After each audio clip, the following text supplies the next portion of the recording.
Shalom. Selamat pagi Bapak Ibu Saudara yang terkasih di dalam Tuhan Yesus. Perkenankan kami atas nama Majelis Jemaat menyampaikan selamat mengikuti ibadah saat ini Minggu 17 Maret 2024 yang merupakan Minggu Prapaskah kelima. Kami juga mengucapkan selamat datang dan selamat beribadah untuk Bapak Ibu Saudara yang baru pertama kali mengikuti ibadah di GKJW Jemaat Malang. Kehadiran panjenengan merupakan berkat bagi kita semua di Jemaat Malang.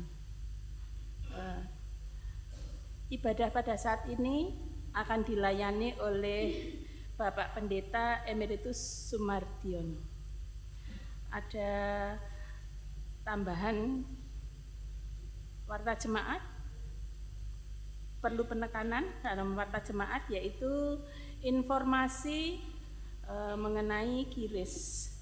Berdasarkan keputusan Sidang Majelis Jemaat GKJW Jemaat Malang ke-1 tahun 2024 tentang penggunaan kiris untuk persembahan minggu selain menggunakan kantong, maka mulai Minggu 10 Maret 2024 warga jemaat dapat memberikan persembahan melalui layanan kiris.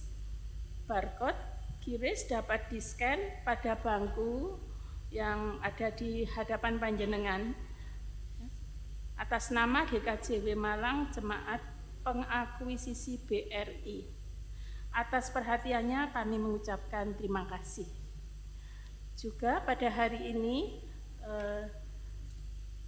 ada basar yang dilaksanakan oleh KPPW.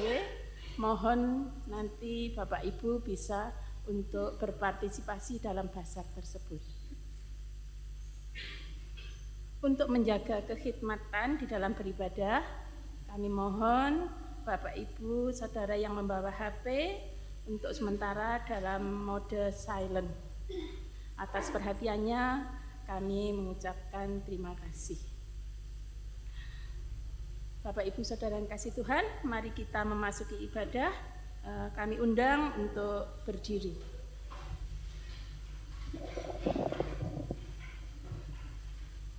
Saudara-saudara yang terkasih, marilah kita datang menghadap Tuhan dengan hati yang penuh sukacita dan menghampiri tahtanya untuk memuliakan namanya dengan hati yang tulus. Mari kita memuji nama Tuhan dengan menyanyi Kidung Jemaat 397 bait yang ketiga dan keempat.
Saudara-saudara, mari kita teduhkan hati dan pikiran kita masuk dalam ibadah yang kudus. Pertolongan kita ialah dari Tuhan Allah Bapa yang menciptakan langit dan bumi, yang tidak pernah meninggalkan karya tangannya dan yang kasih setianya kekal selamanya. Salam dan damai sejahtera Allah Bapa kita dan Tuhan Yesus Kristus menyertai saudara-saudara. Amin. Silakan duduk.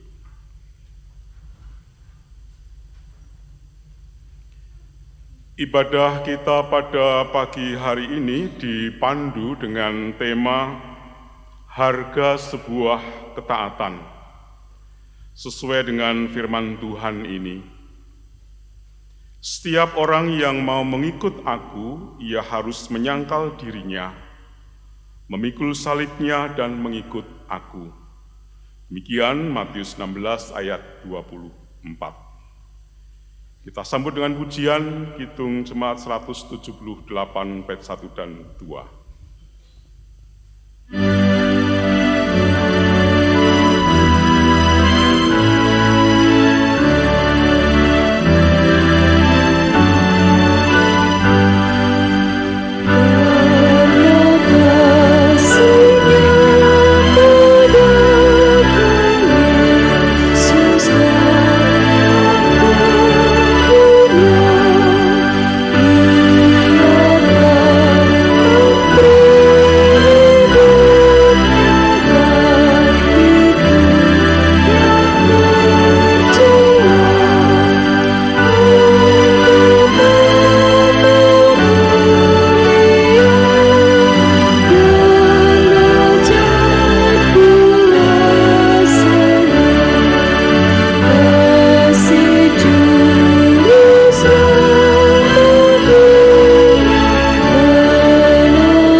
Melalui surat 1 Korintus 13 ayat 1 sampai dengan 4, Tuhan mengingatkan kita tentang hal penting dalam kehidupan kita demikian. Kasih itu sabar, kasih itu murah hati, ia tidak cemburu, ia tidak memegahkan diri dan tidak sombong, ia tidak melakukan yang tidak sopan dan tidak mencari keuntungan diri sendiri, ia tidak pemarah dan tidak menyimpan kesalahan orang lain. Ia tidak bersukacita karena ketidakadilan, tetapi karena kebenaran. Mari kita jadikan firman Tuhan ini cermin bagi kita, menengok ke belakang perjalanan hidup kita. Apakah memang yang disampaikan Tuhan itu kita jalani? Pasti kita menemukan banyak hal yang jauh dari firman-Nya. Oleh karena itu mari kita datang kepada Tuhan, kita bersatu hati, kita mengakui segala kekurangan kita dan mohon pengampunan-Nya. Mari kita berdoa.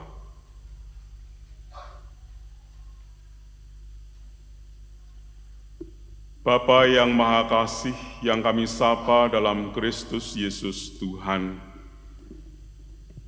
kami ingin senantiasa memuliakan nama-Mu, karena memuji dan memuliakan nama-Mu menenteramkan jiwa kami.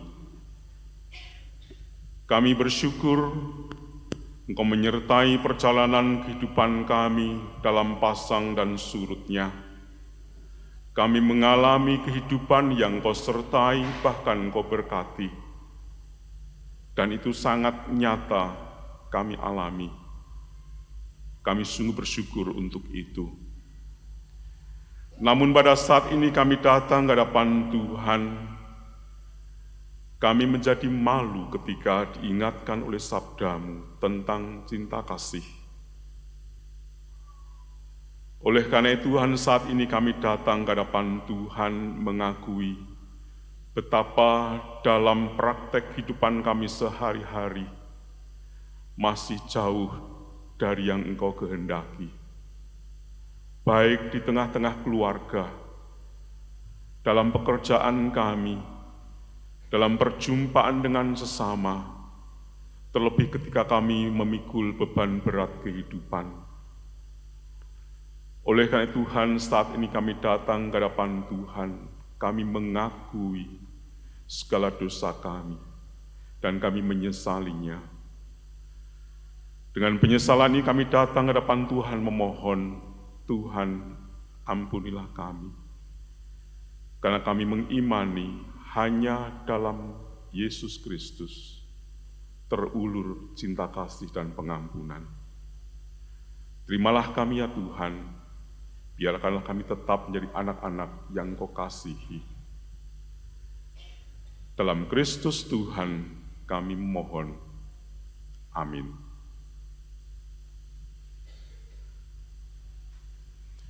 Saya undang Bapak Ibu saudara bangkit berdiri. Kita menerima berita pengampunan, berita anugerah yang saya bacakan dari Injil Yohanes 3 ayat 16 demikian. Karena begitu besar kasih Allah akan dunia ini sehingga Ia telah mengaruniakan anaknya yang tunggal, supaya setiap orang yang percaya kepadanya tidak binasa, melainkan beroleh hidup yang kekal. Demikian berita anugerah dari Tuhan. Kita sambut dengan pujian sampai berapa kali.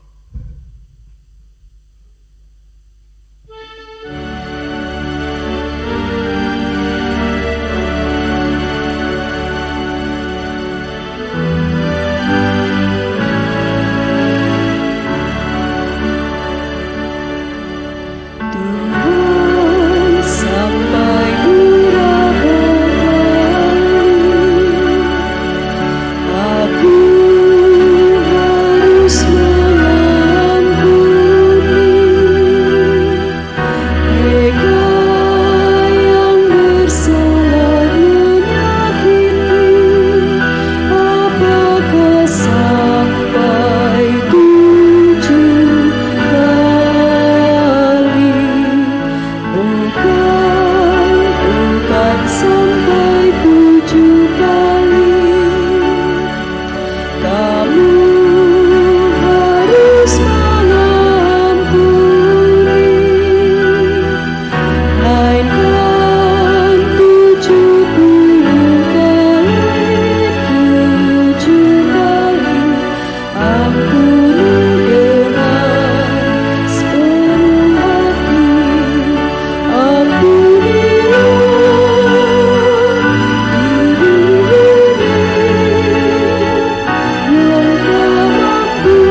Bapak Ibu yang terkasih dalam Tuhan, tiba saatnya masuk dalam pelayanan firman. Mari sebelumnya kita berdoa. Segala puji syukur kami naikkan kehadirat-Mu ya Bapa, atas kasih dan anugerah-Mu kami boleh berkumpul di dalam rumah ibadah pagi ini. Kami serahkan siap hati kami, pikiran kami. Kami akan menerima dan membaca firman-Mu. Berkati juga Bapak Pendeta Emeritus Sumardiono yang akan menyampaikan kebenaran firman-Mu. Kiranya di dalam pimpinan dan hikmat Tuhan, apa yang boleh disampaikan seturut dan selaras dengan kehendak Tuhan. Di dalam Kristus Yesus kami berdoa dan mengucap syukur. Amin. Bacaan yang pertama, sebelum kita membaca, mari kita pujikan nyanyian dari PKJ 198 bait yang pertama. Di hatiku ya Yesus.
Bacaan yang pertama diambil dari Yeremia 31 ayat 31 sampai 34. Demikian bunyi firman Tuhan. Sesungguhnya akan datang waktunya, demikianlah firman Tuhan.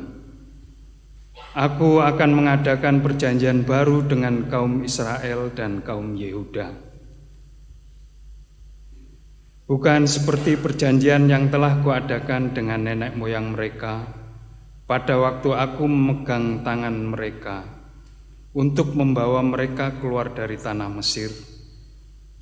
Perjanjianku itu telah mereka ingkari, meskipun aku menjadi Tuhan yang berkuasa atas mereka. Demikianlah firman Tuhan. Tetapi beginilah perjanjian yang kuadakan dengan kaum Israel sesudah waktu itu. Demikianlah firman Tuhan. Aku akan menaruh Tauratku dalam batin mereka dan menuliskannya dalam hati mereka. Maka aku akan menjadi Allah mereka dan mereka akan menjadi umatku. Dan tidak usah lagi orang mengajar samanya atau mengajar saudaranya dengan mengatakan, "Kenalah Tuhan," sebab mereka semua, besar kecil, akan mengenal aku. Demikianlah firman Tuhan. Sebab aku akan mengampuni kesalahan mereka dan tidak lagi mengingat dosa mereka. Demikian firman Tuhan.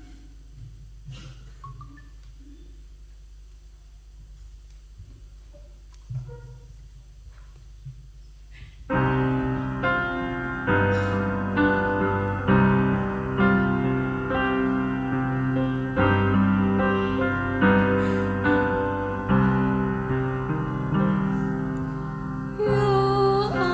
Allah,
Bacaan kedua diambil dari Ibrani 5 ayat 5 sampai 10. Ibrani 5 ayat 5 sampai 10. Yang demikian. Demikian pula Kristus tidak memuliakan dirinya sendiri dengan menjadi imam besar, tetapi dimuliakan oleh Dia yang berfirman kepadanya, "Anakku, engkau telah kuperanakkan pada hari ini," sebagaimana firman-Nya dalam suatu nas lain, "Engkau adalah imam untuk selama-lamanya, menurut peraturan Melkisedek." Dalam hidupnya sebagai manusia, Ia telah mempersembahkan doa dan permohonan dengan ratap tangis dan keluhan kepada Dia yang sanggup menyelamatkannya dari maut, dan karena kesalehannya Ia telah didengarkan. Dan sekalipun Ia adalah anak, Ia telah belajar menjadi taat dari apa yang telah dideritanya. Dan sesudah Ia mencapai kesempurnaannya, Ia menjadi pokok keselamatan yang abadi bagi semua orang yang taat kepadanya. Dan Ia dipanggil menjadi imam besar oleh Allah menurut peraturan Melkisedek. Demikian firman Tuhan. Inilah permulaan Injil Yesus Kristus.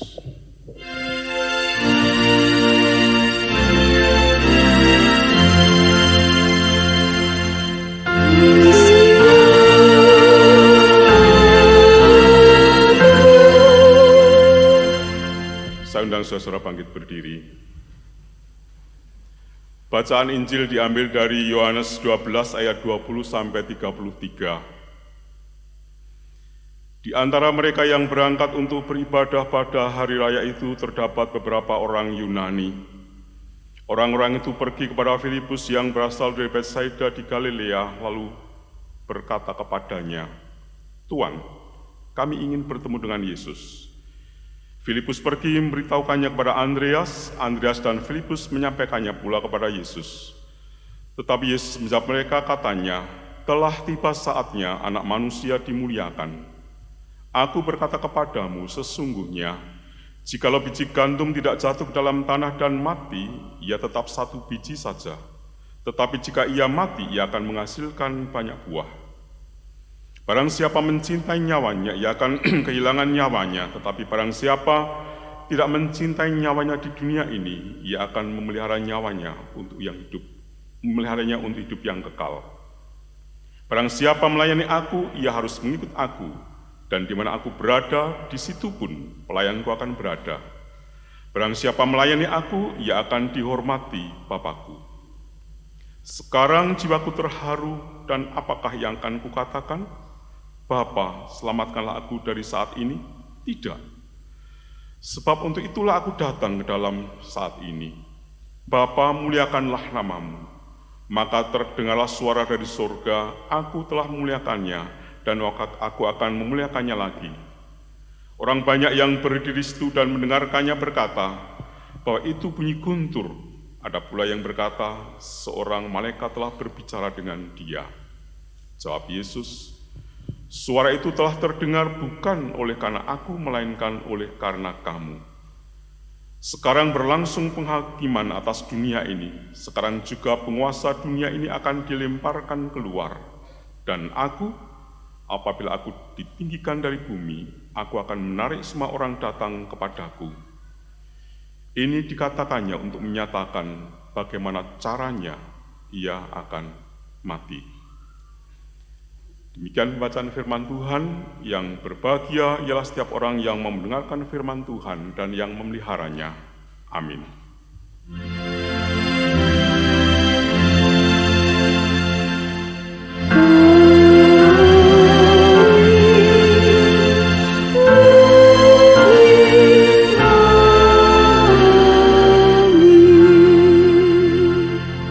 Silakan duduk.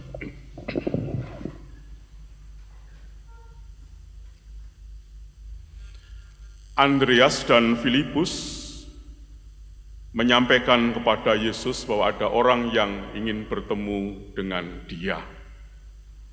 Tuhan, ada orang yang ingin bertemu dengan engkau.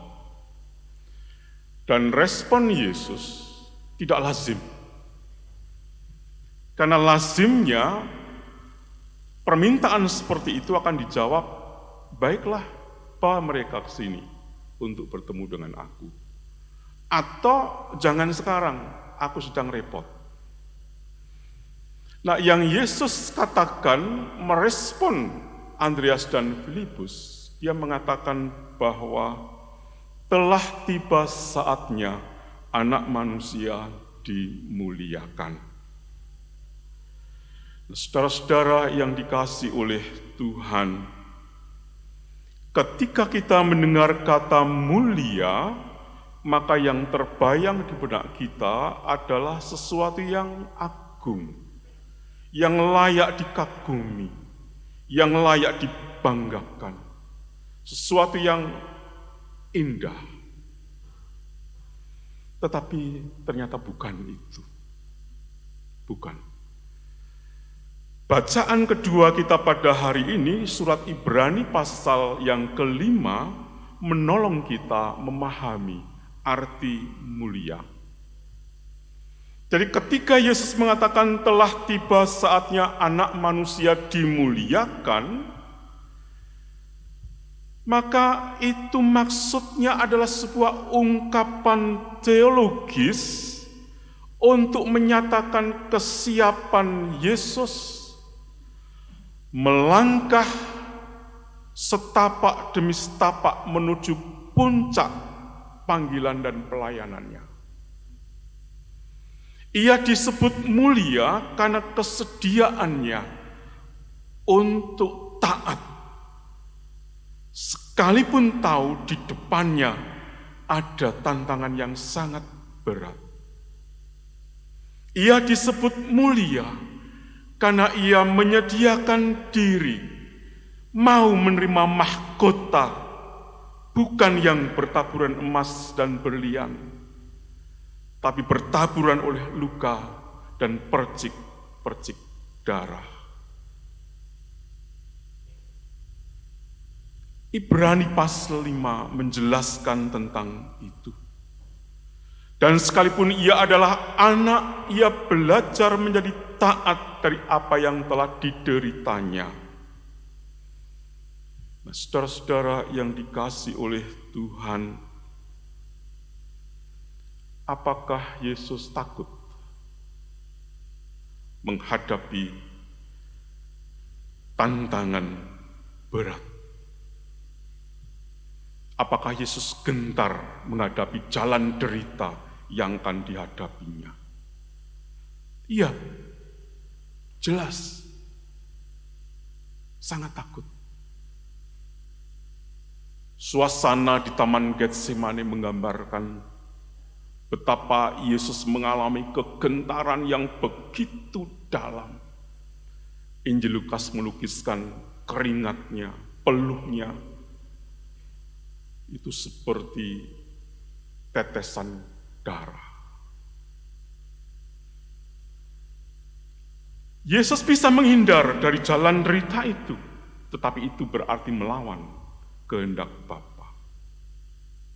Oleh karena itu ia siap melangkah, siap menerima mahkota yang bertaburkan luka dan percikan-percikan darah.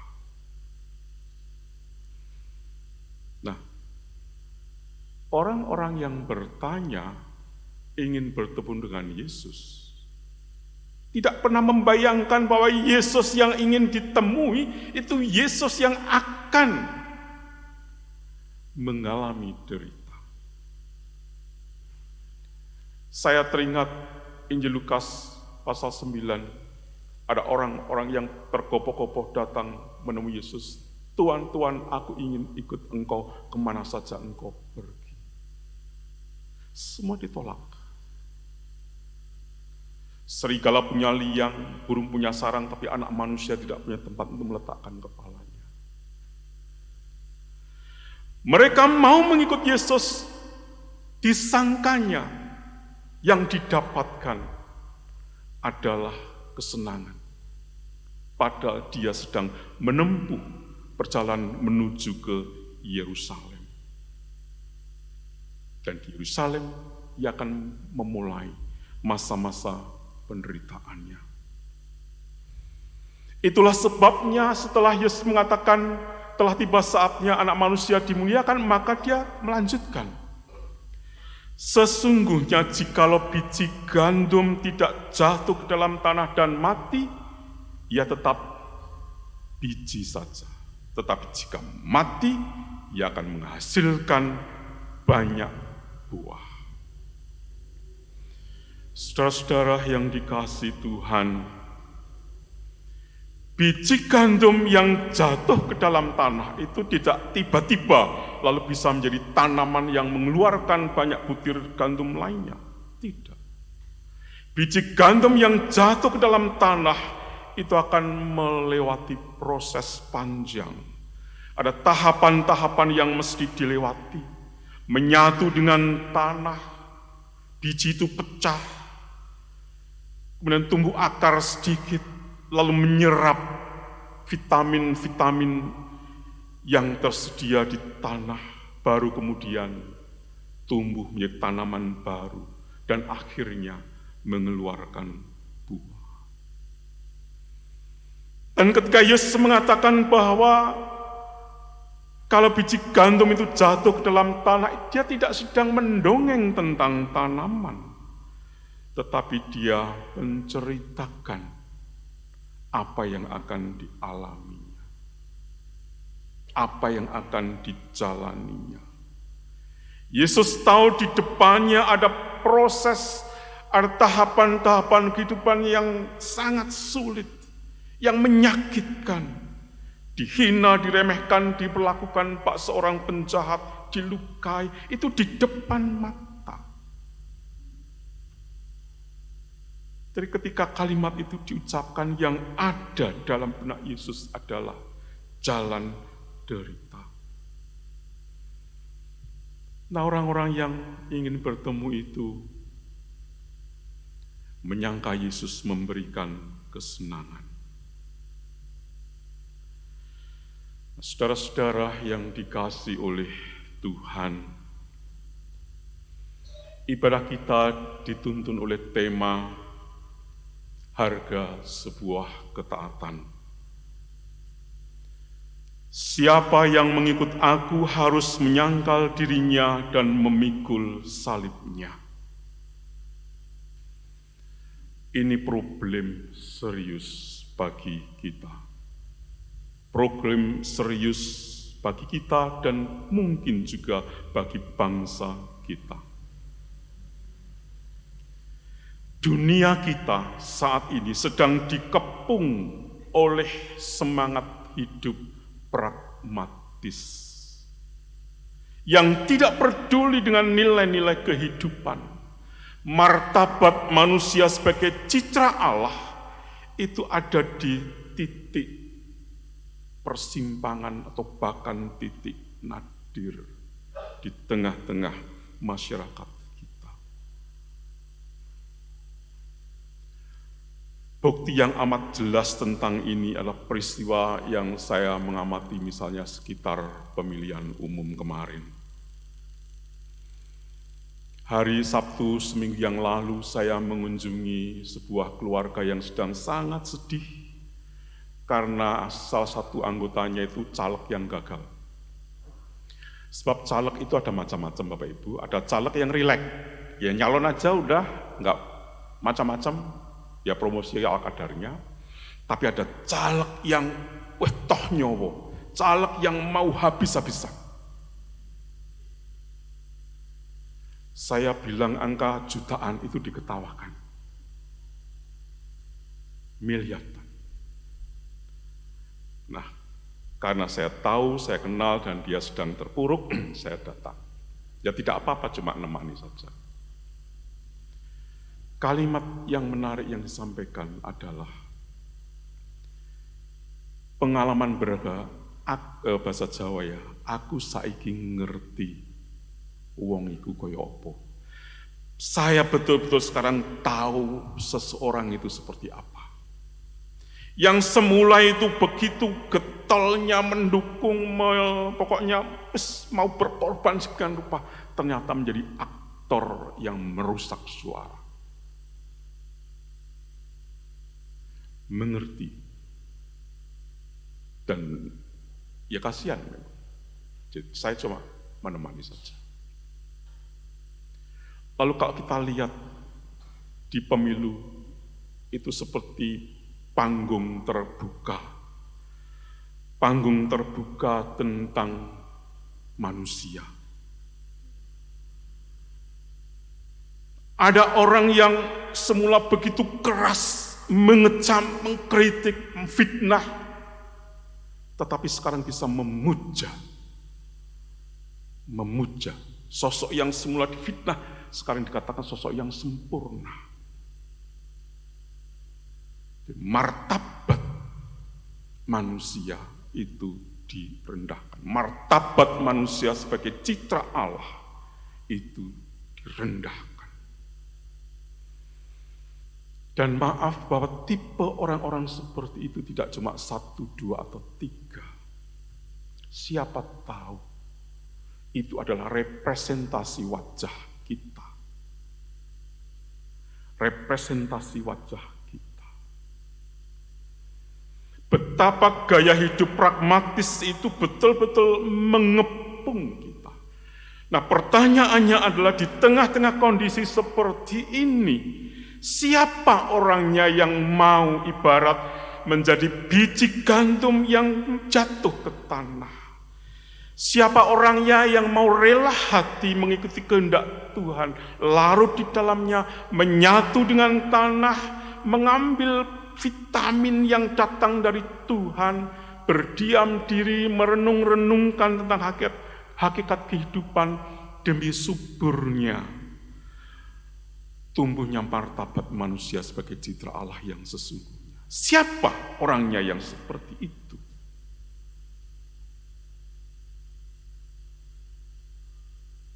Dietrich Bonhoeffer itu sangat dikenal sebagai seorang pendeta yang ketaatannya itu nyaris sempurna.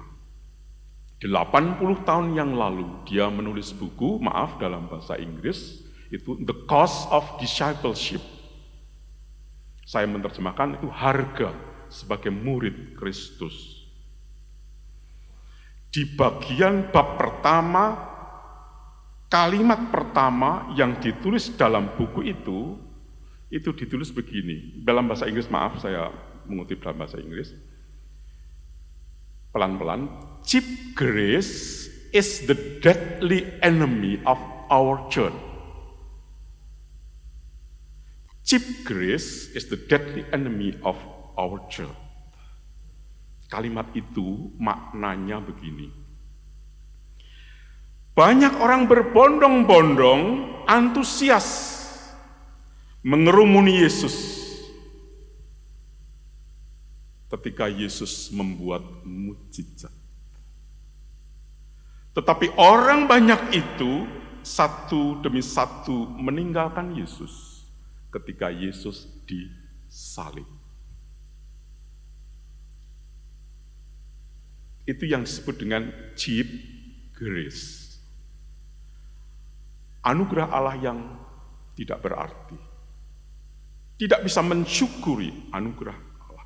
Iman itu adalah kesenangan, bukan tanggung jawab, apalagi ketaatan.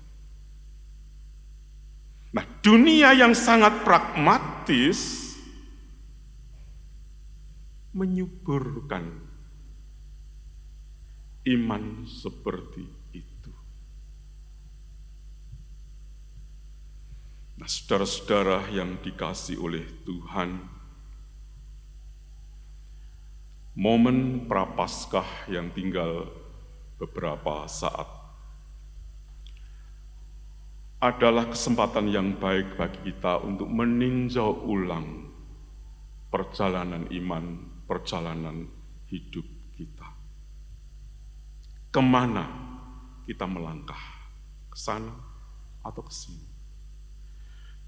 Makin ke arah pragmatisme yang makin kental, asal menyenangkan, asal menguntungkan, tidak peduli benar atau salah, ataukah ke arah hidup yang taat dan setia dengan nilai-nilai yang diajarkan oleh Kristus, rendah hati, murah hati, penuh belas kasih dan pengampunan.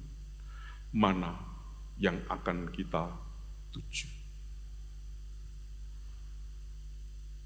Anda yang bisa menjawab.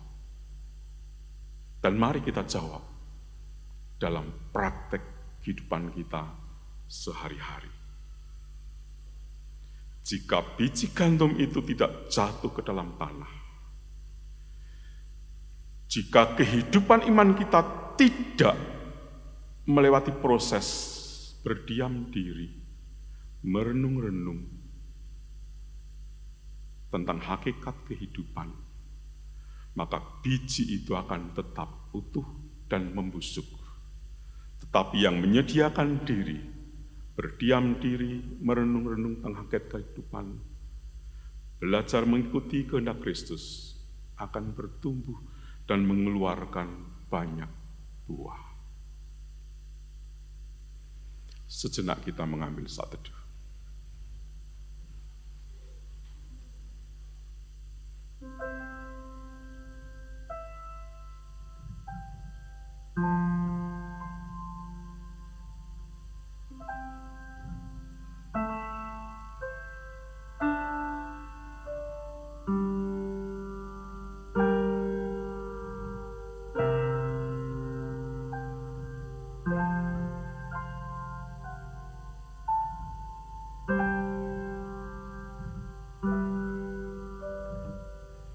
Amin. Hitung Jemaat 356, kita nyanyikan bait 1 dan 2.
Umat dipersilakan untuk berdiri.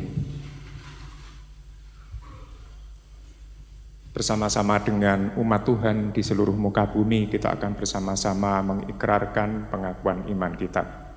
Pengakuan iman rasuli demikian.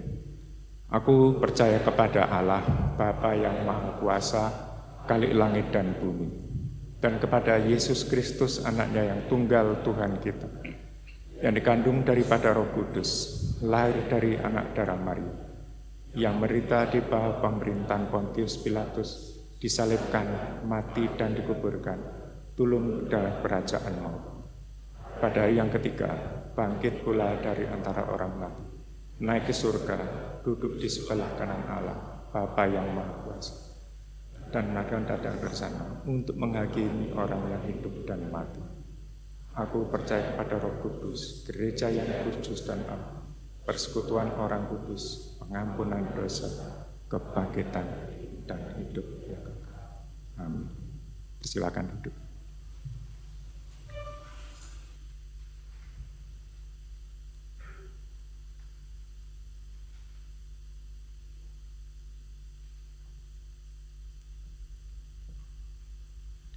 Kita bersama-sama akan masuk dalam doa syafaat. Kita teduhkan hati, kita menghadap Tuhan dalam doa.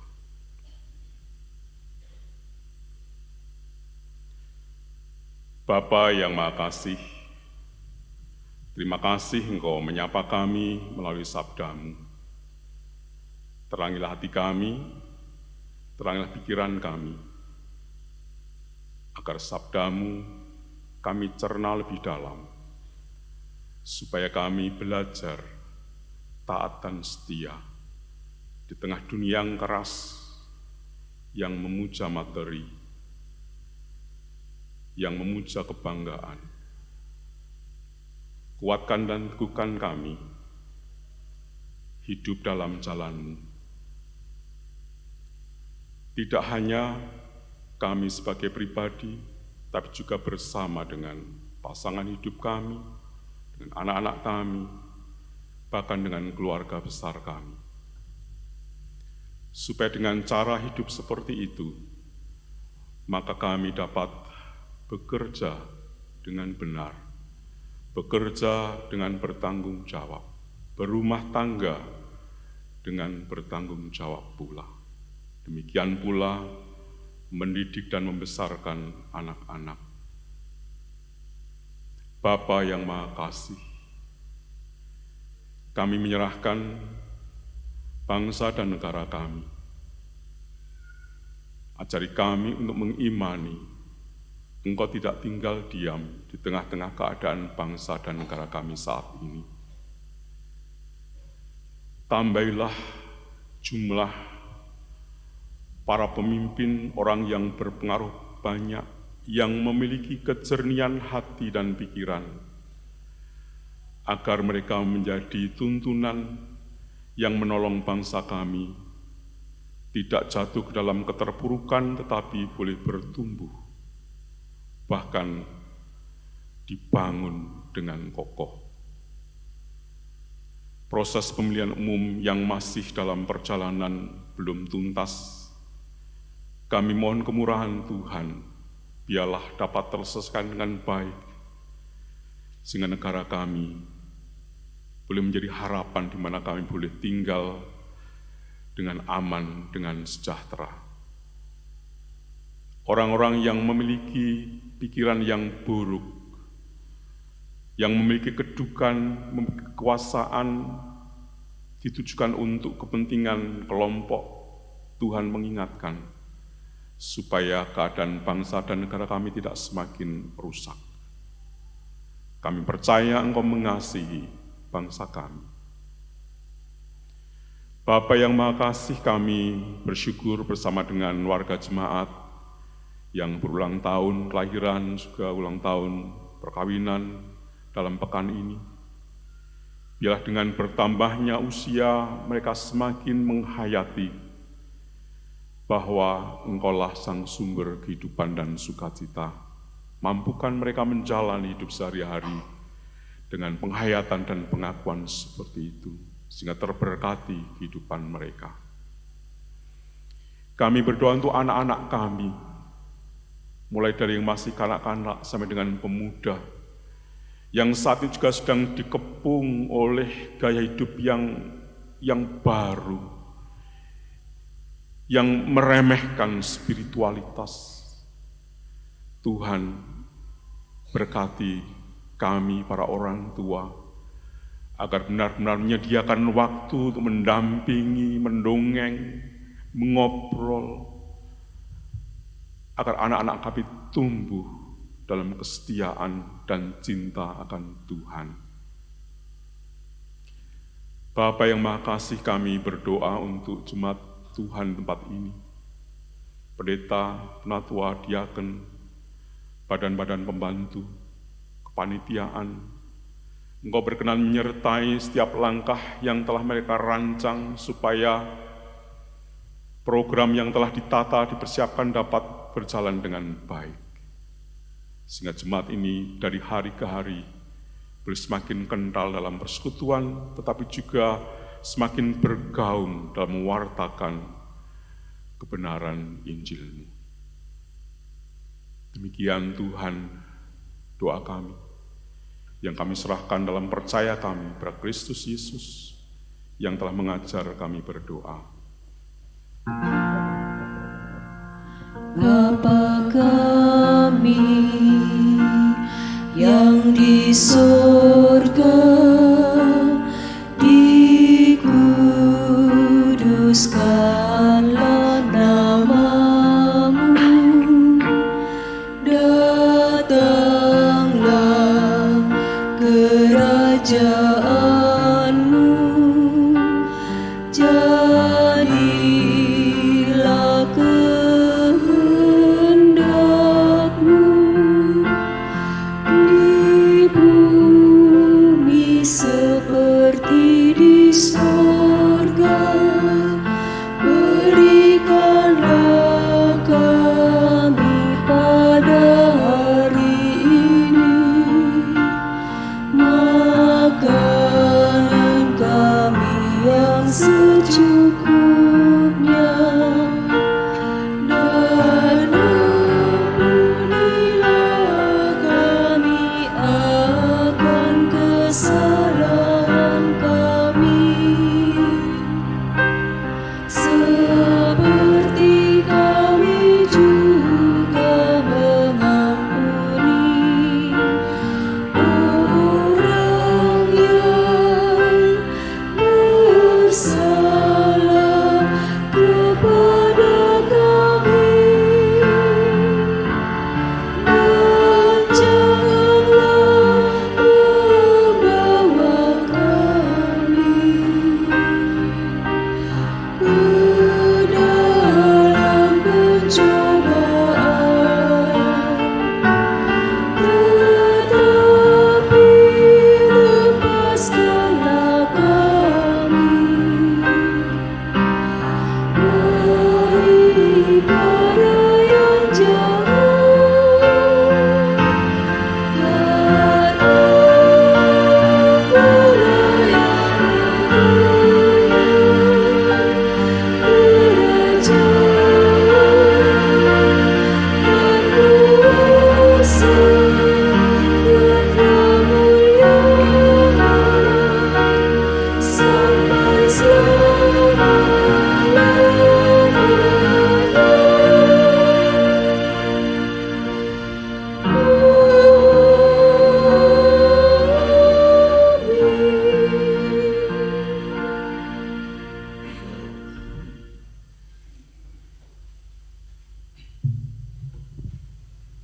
Umat yang dikasihi Tuhan, begitu besar kasih Allah dan berkat-Nya yang senantiasa mengalir dalam kehidupan kita.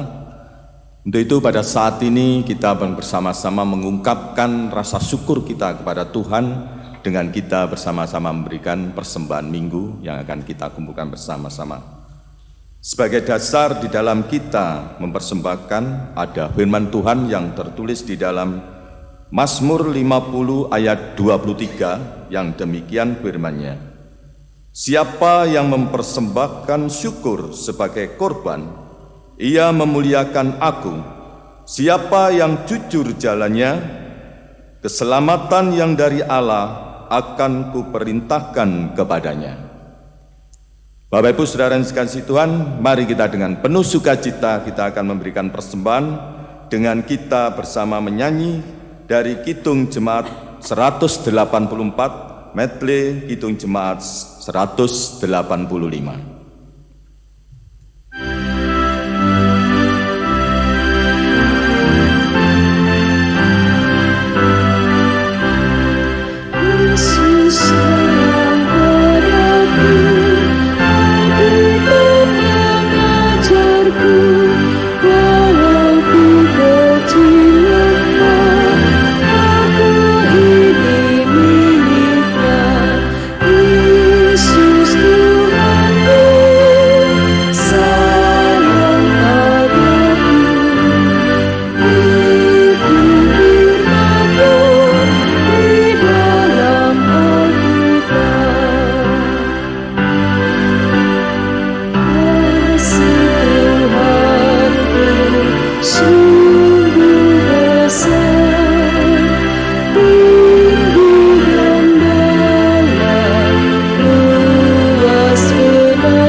silakan berdiri.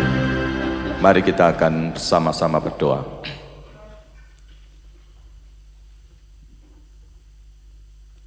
Terima kasih ya Bapa atas segala penyertaan-Mu dari awal hingga akhirnya kami beribadah pada saat ini. Kau telah menuntun dan membimbing kami. Terlebih pada saat ini ya Tuhan, kami telah menyerahkan persembahan kami.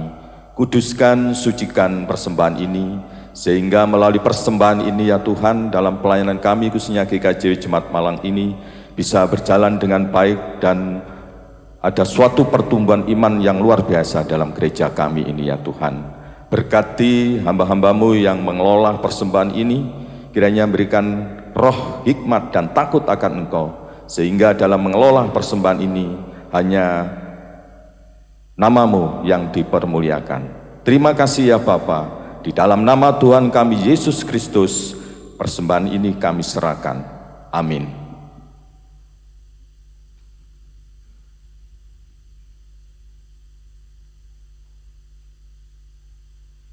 Kita akan mengakhiri ibadah kita. Bila firman yang telah kita renungkan bersama menolong kita berhadapan dengan dunia yang pragmatis. Belajarlah setia dan taat dalam setiap keadaan. Kita memuji Tuhan, Kidung Jemaat 407. 407 bait 1 dan 4.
Terimalah berkat Tuhan yang disampaikan oleh hamba-Nya.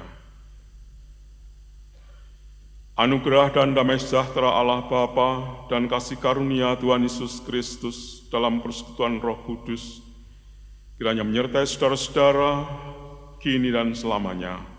Amin.